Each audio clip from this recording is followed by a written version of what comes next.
Hello, this is Christian Lehman, and today we are going to wrap up our discussion of Emily Dickinson by looking at one poem in a fair amount of detail, because I could not stop for death, but then using two other poems to explore other figurative language.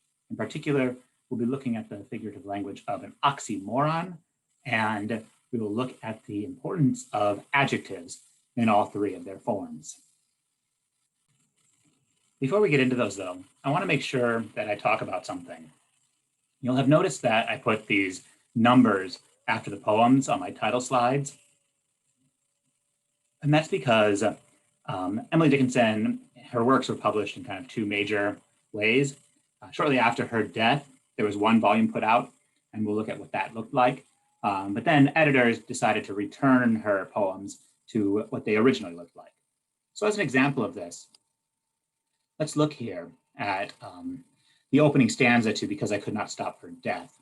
And these come from the online Emily Dickinson archive. The numbers that you see at the top, such as 31, 12, and then the Roman numerals, are not Emily's handwriting, but the rest of it is. And so let's just look here. Because I could not stop for, and this word is death. So quite an elaborate D there. And then you'll notice the dash. The T on not is going to be important for understanding a later word. He, and this word is kind of difficult, kindly stopped, and there you see that T again, that funky T, for me, dash. The carriage held, and this word is but. So it really helps to recognize that T in order to figure it out, because otherwise this is a very difficult word. The carriage held but just ourselves, dash, and immortality, period. And so when this was published in its first edition, it looked like this. And this information comes from Wikipedia. And they call it the close transcription that was published. Sorry, this is the close transcription. This is what we read today. But this is how it was first published. So you'll notice a couple things. First of all, they give it a title, The Chariot, which Emily Dickinson did not do. And then you'll notice a couple of small details. They get rid of all of the dashes, and that's a really important thing because the dash is one of the fundamental Dickinsonian kind of traits. Here they add a semicolon, which you don't see really in Emily Dickinson, and they don't capitalize carriage. So they're starting to normalize part of her capitalization practices. And they also don't capitalize ourselves. So all that's left capitalized are these abstractions of death and immortality, which I think really changes the emphasis of that third line. And so this is just to show you that you can engage in this act of manuscript investigation and to think about how did the poems come to look like they look and that we can see them. And so that first published edition is the Higginson and Todd back in 1890. So we're going to look at this poem, not in any great detail. I have another video that I can link where I talk about it for a really extensive amount of time, but instead I want to focus on it for a specific reason. But I'll just read it and then talk about this issue. A still volcano life that flickered in the night when it was dark enough to do without a racing sight. A quiet, earthquake style, too subtle to suspect, by nature's this side Naples, the north cannot detect. The solemn torrid symbol, the lips that never lie, whose hissing corals part and shut, and cities ooze away. And so if you look at these, the first line of each stanza, we have still juxtaposed to volcano, quiet juxtaposed to earthquake, and solemn juxtaposed to torrid. And while torrid can mean hot, dry, and dusty, here the sense that we're looking for is a violently passionate. And so we don't normally associate volcanoes with stillness or earthquakes with quiet or torridness with that which is solemn. And so this is called an oxymoron, And that's when two things seem like they contradict each other, but are put together. Its origin is in the oxy plus moron, which is Greek for sharp, dull. Some other examples that you come across regularly. Something like act naturally, right? Because an act is a performance versus natural, the natural way you behave. Or something like bittersweet, which is often used to describe an emotion of being in love, right? It partly causes you pain and it's bitter, but then there's also the great sweetness that comes with it. And this word and concept actually exists as far back as ancient Greece, when the marvelous poetess Sappho uses it to describe the act of looking upon her lover. Let's look at another poem for another term. The brain is wider than the sky, for put them side by side. The one the other will contain with ease, and you beside. The brain is deeper than the sea, for hold them blue to blue. The one the other will absorb as sponges buckets do. The brain is just the weight of God. For heft them pound for pound, and they will differ, if they do, as syllable from sound. So here again, the thing I'm interested in is the first line of each stanza. And specifically, I'm interested in the adjective. So we have wider and deeper. So this is a specific kind of adjective called a comparative adjective. So adjectives all have three levels. There's the neutral, which would be the brain is wide, or the brain is deep. And then we have the comparative, which we have here, wider and deeper. And we also have the superlative form, widest and deepest. You'll recall we had several superlatives in hope is the thing with feathers, right? And never in extremity, it asked, a crumb of me. And then at the end, we have the brain is just the weight of God. So then we have this equivalent that happens. There's another word that I want to remind you of here, just because of the way it makes things easier. So we have several pronouns here. So let's start with them. Who or what is them? Well, it's a plural pronoun, and it refers both to the brain and the sky. And the way I would ask this is not who is them, but a better way to do it is what is the antecedent of them? What is the antecedent of them? And an antecedent is that which a pronoun refers to. And so we'll look at this again in a bit, but we might as well just jump down here to the last stanza, the third stanza. They and they, that's going to refer to what? The brain is just the weight of God, or heft them pound for pound, and they will differ if they do as syllable from sound. Well, it's going to refer to brain and weight of God. So those are just some concepts that I wanted to reinforce with you. And now we're going to look more closely at that poem that we looked at the manuscript for, the first stanza. Because I could not stop for death, he kindly stopped for me. The carriage held but just ourselves and immortality. We slowly drove, he knew no haste, and I had put away my labor and my leisure too for his civility. We passed the school where children strove at recess in the ring. We passed the fields of gazing grain. We passed the setting sun. Or rather, he passed us. The dews drew quivering and chill, for only gossamer my gown, my tippet only tulle. We paused before a house that seemed a swelling of the ground. The roof was scarcely visible, the cornice in the ground. Since then, 'tis centuries, and yet feels shorter than the day. I first surmised the horses' heads were toward eternity.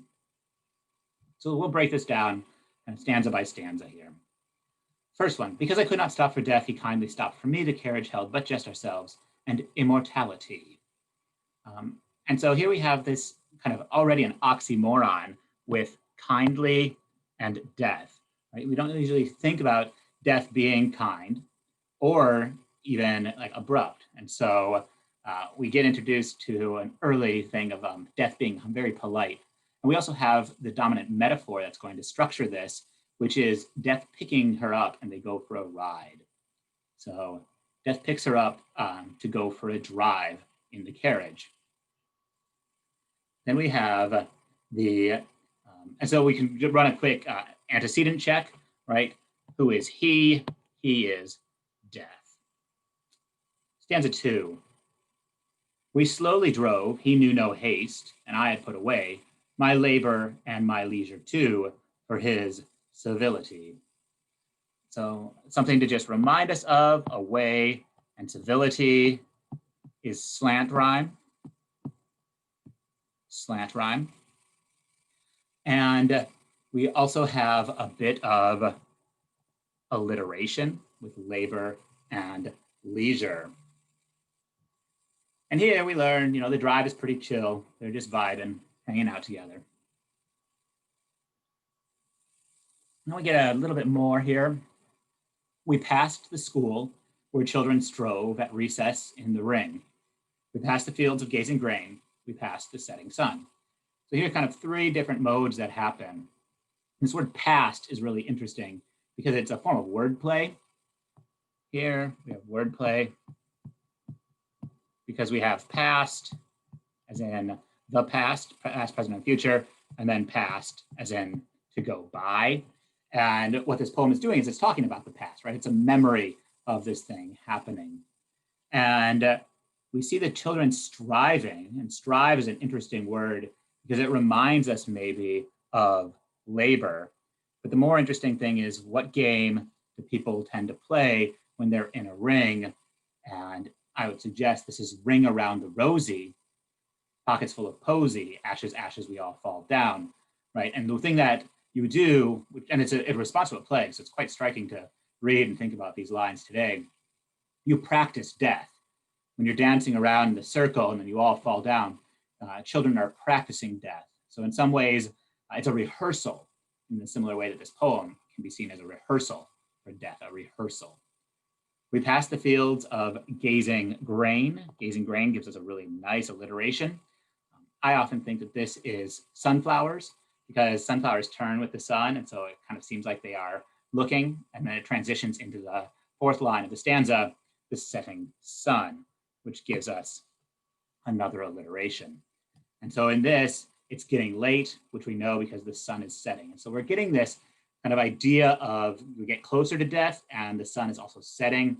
So there's a relationship between darkness and night and death.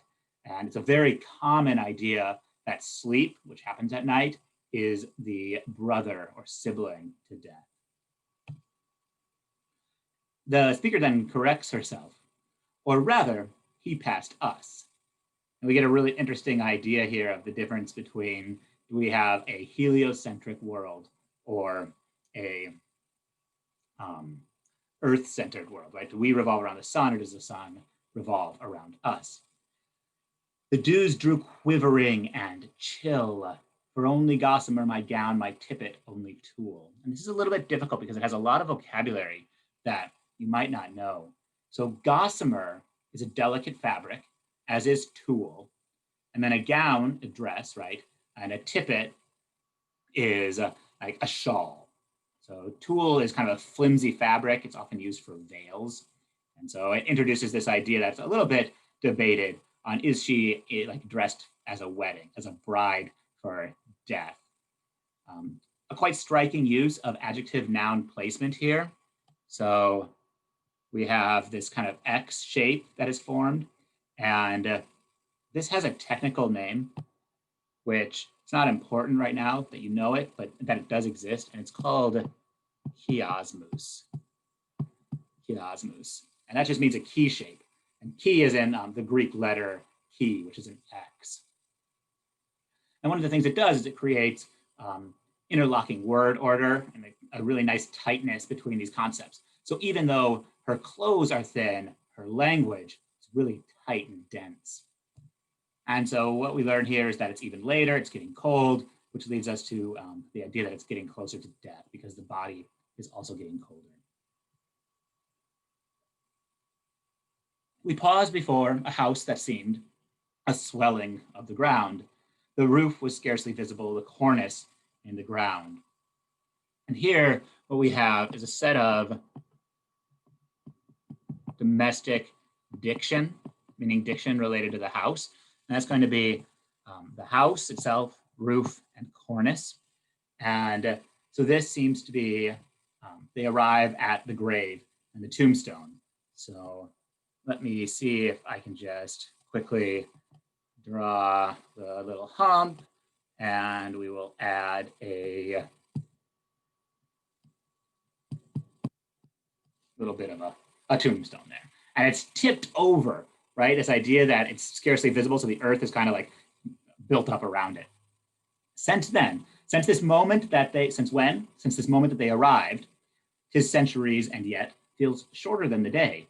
I first surmised the horses' heads were towards eternity. Again, just very quickly, a really lovely bit of alliteration again. Alliteration is a really key piece of figurative word play that Emily plays with in this poem. And here, the important thing we learn is that the speaker has been dead for a long time, but it doesn't feel like that. So this is yet another way where she's contemplating the metaphysics of death and writing from beyond the grave. But notice there's nothing depressing about this, right? It's very soothing, it's very relaxing. It's just on this journey. And that's all. Thank you for spending this time with me on Emily Dickinson. And I look forward to our future adventures, which will be with Langston Hughes. Our next author is going to be Langston Hughes.